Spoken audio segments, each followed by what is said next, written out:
You know that it's fun to go out, except I never leave my house. I'm either at work or home, and it seems kind of pathetic just drinking alone. So if you got nothing going on, have some drinks with Ron.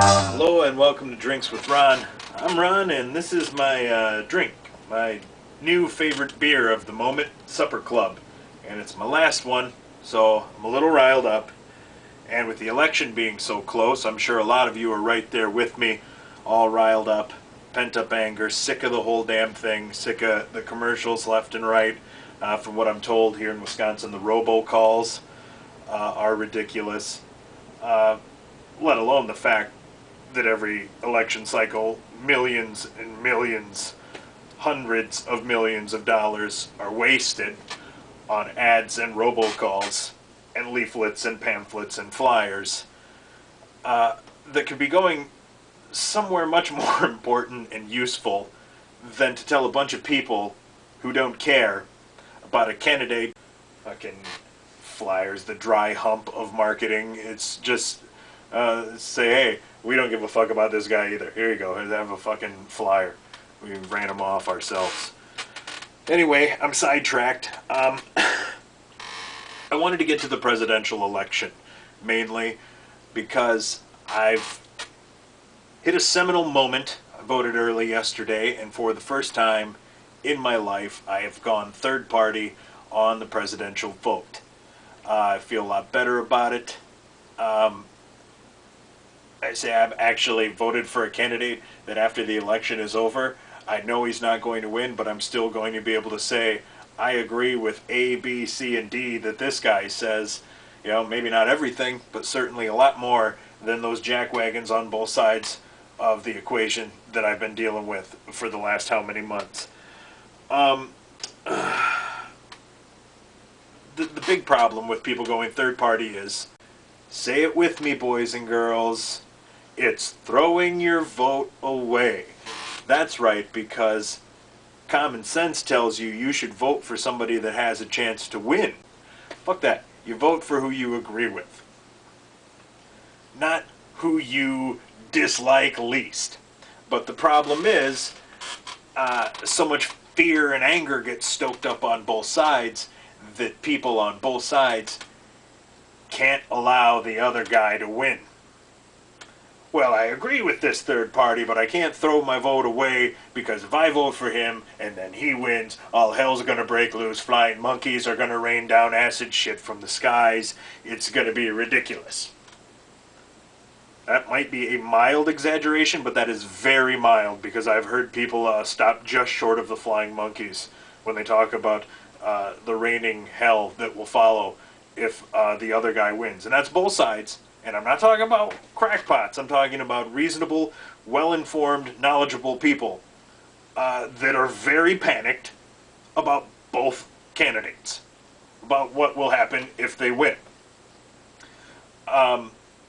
Which I'm not worried either way because politics is so damn cyclical and it just gets handed back and forth, and then a new Congress comes in and they stonewall this and nothing ever gets fucking done.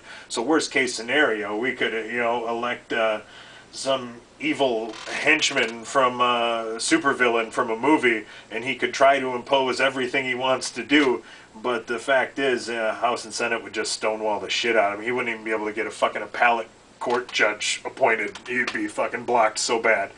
So, yeah, checks and balances, boys and girls, is what I'm driving at. But, I recently had a buddy write an email that he voted for Nader in the 2000 election, and when Bush won, basically that there's been a lot of regret on his part, to the point where he's saying he's probably not going to stray from a candidate with a chance to win because he felt so bad about, maybe giving Bush some help. But the problem with that is the state of Wisconsin, 2000, Al Gore won it. So in fact, it was me who voted for the guy who eventually won the election, whose vote didn't mean anything. I could have voted for Donald fucking Duck. I could have written something in, and it would have meant no less than my vote for the guy who eventually won. Meant fucking nothing. 4 years later, Kerry gets Wisconsin. Once again, the vote means nothing. You've still voted for somebody you didn't necessarily agree with. So, you know, even though the guy wins, you could vote for him twice, your vote doesn't mean shit.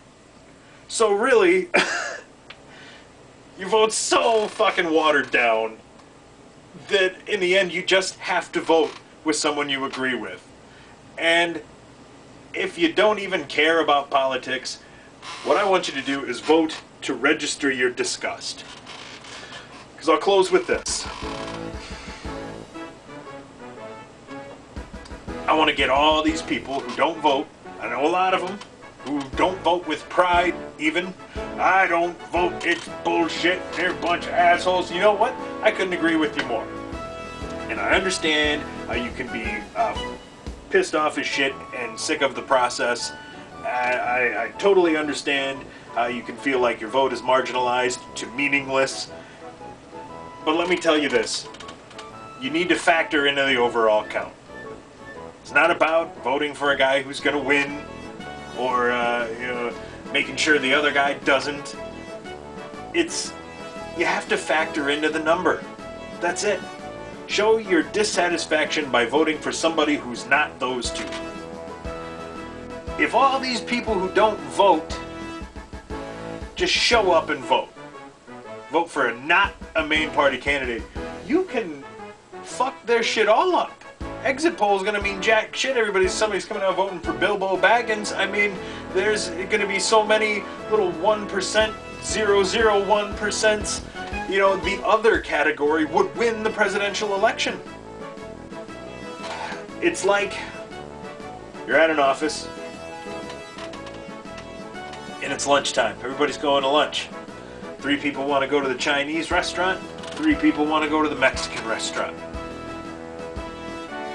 This would be reported on the news as a stalemate, a hard-up, nose-to-nose battle, statistical dead heat with these swing votes waiting to be won. When, in reality, the numbers say otherwise. If those 4 people, these 4 people who have been marginalized in this equation, they've been viewed as the creamy center, to be fought and won to decide the battle between Chinese and Mexican lunch foods. When in reality, if these 4 band together and demand pizza, well, my friend, their 4 shall carry the day. What I'm saying is if all of you band together and demand pizza, we can change this country. Merc.